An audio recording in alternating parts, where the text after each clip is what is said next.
কাহা তরুবরু পঞ্চবিড়াল চঞ্চল চিয়ে বৈঠা কাল তিলকরিয় মহাসু পরিমাণ লুই ভুনই গৌলু পুচ্ছিও যান। আমরা কিছু বুঝতে পেরেছি? এটা হলো বাংলা ভাষা ও সাহিত্যের আদি নিদর্শন চর্যাপদের প্রথম পদ। আদি কবি লুই এর একটি পদ। লুই পা এই পদটি রচনা করেছেন। আজ আমরা আলোচনা করব চর্যাপদ সম্পর্কে।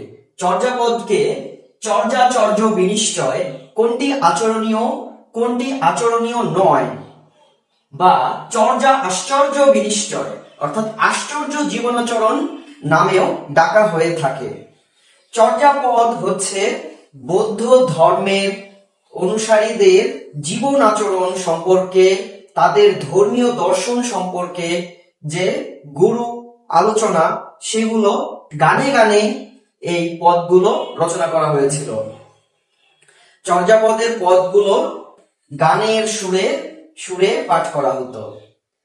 চর্যাপদের মধ্যে বৌদ্ধ সহজিয়াদের ধর্মের দর্শন রয়েছে, সেই সঙ্গে রয়েছে সেই সময়ের মানুষের জীবন আচরণ, তাদের জীবন যাপন প্রণালী, তারা কিভাবে জীবন যাপন করত, তাদের দুঃখ কষ্ট আনন্দের অভাবের বেদনার গানগুলো চর্যাপদে রয়েছে। চর্যাপদের প্রথম আলাপ আমরা শুনতে পাই 1882 খ্রিস্টাব্দে, যখন রাজেন্দ্রলাল মিত্র তার সংস্কৃত বুদ্ধিস্ট লিটারেচার ইন নেপাল গ্রন্থে আলাপ করেন। তখনই আমাদের বাংলা ভাষা ও সাহিত্যের পণ্ডিতেরা নড়ে চড়ে বসে যে আরে, বাংলা ভাষা সাহিত্যের নিদর্শন তো নেপালে পাওয়া যাচ্ছে, ওই পদগুলোর সাথে বাংলা ভাষার অনেক মিল রয়েছে। এরপরে মহামহোপাধ্যায় হরপ্রসাদ শাস্ত্রী বেশ কয়েকবার নেপালে ভ্রমণ করেন। তিনি যখন তৃতীয়বার নেপালে ভ্রমণ করেন, সেখানে রয়্যাল লাইব্রেরি বা রাজকীয় যে লাইব্রেরি ছিল, সেখানে তিনি চর্যাপদের একটি পুঁথি পেয়েছিলেন। 1907 খ্রিস্টাব্দে তিনি এই পুঁথিটি পান।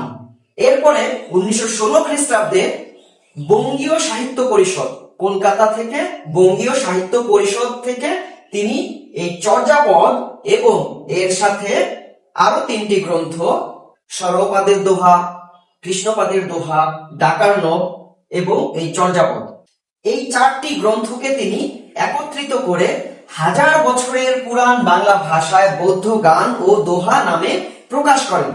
প্রকাশের সাল হচ্ছে 1916 খ্রিস্টাব্দ। চর্যাপদ তুমি কার? তুমি কি বাংলার, নাকি বিহারের, নাকি মৈথিলি ভাষার? তুমি কার? এ নিয়ে যখন তর্ক বিতর্ক শুরু হয়ে গেল, তখন 1926 খ্রিস্টাব্দে ডক্টর সুনীতি কুমার চট্টোপাধ্যায় তার origin and development of Bengali language গ্রন্থে চর্যাপদের ভাষা এবং এর ছন্দ বিচার বিশ্লেষণ করে প্রমাণ করলেন যে চর্যাপদ বাংলা ভাষার প্রাচীন নিদর্শন। চর্যাপদ বাংলা ভাষা হলেও নেপালে কেন পাওয়া গেল? এটা নিয়ে অনেক চিন্তা ভাবনা করা হয়েছে, অনেক গবেষণা করা হয়েছে। পরে বুঝতে পেরেছে যে যখন এই বাংলা অঞ্চলে বৌদ্ধদের উপর অত্যাচার করা হয়েছিল, তখন বৌদ্ধরা নেপাল এবং ওইদিকে চলে যায়। মহামহোপাধ্যায় হরপ্রসাদ শাস্ত্রী চর্যাপদে 46.5টি পদ উদ্ধার করতে পেরেছিলেন। এর মধ্যে ভুসুকুপা এর 23 নম্বর পদটি অর্ধেক পেয়েছিলেন, ছেঁড়া ছিল, এই কারণে 46.5টি। এছাড়া 24 নম্বর পদ, 25 নম্বর পদ এবং 48 নম্বর পদ এইগুলো পাওয়া যায়নি। চর্যাপদ বিভিন্ন ভাষায় অনুদিত হয়েছে। ডক্টর মোহাম্মদ শহীদুল্লাহ 50টি চর্যাকে ইংরেজি ভাষায় অনুবাদ করেছেন এবং নাম দিয়েছেন বুদ্ধিস্ট মিস্টিক সং। এছাড়া চর্যাপদের তিব্বতী ভাষায় অনুবাদ রয়েছে, যা করেছিলেন কীর্তিচন্দ্র। কীর্তিচন্দ্র তিব্বতী ভাষায় চর্যাপদের অনুবাদ করেছিলেন এবং 1938 খ্রিস্টাব্দে প্রবোধ চন্দ্র বাগচি এই তিব্বতী ভাষার অনুবাদটি আবিষ্কার করেন। চর্যাপদের মধ্যে প্রায় 23, মতান্তরে 24 জন পদকর্তার নাম পাওয়া যায়। এদের নামের শেষে পা বা পাদ থাকতো। এটা একটা সম্মান সূচক পদবী, যেমন লইপাদ, লইপা, কান্নপা, ঢেন্দনপা, এইভাবে ভুসুকুপা, বিভিন্ন পদ কর্তার নাম রয়েছে। চর্যাপদের আদি কবি লইপা, চর্যাপদের শ্রেষ্ঠ কবি কান্নপা। তিনি 12টি মতান্তরে 13টি চর্যা লিখেছেন। এরপরে রয়েছে ভুসুকুপা। ভুসুকুপা 8টি পদ রচনা করেছিলেন। সরপা 4টি পদ রচনা করেছিলেন। লইপা, সবরপা ইনারা 2টি করে পদ রচনা করেছিলেন। আরো অনেকে 1টি করে পদ রচনা করেছিলেন। চর্যাপদের ভাষা আমরা বুঝতে পারি না।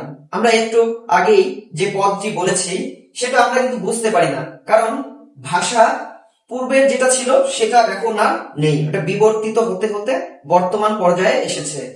চর্যাপদের ভাষাকে হরপ্রসাদ শাস্ত্রী সন্ধ্যা ভাষা বলেছেন।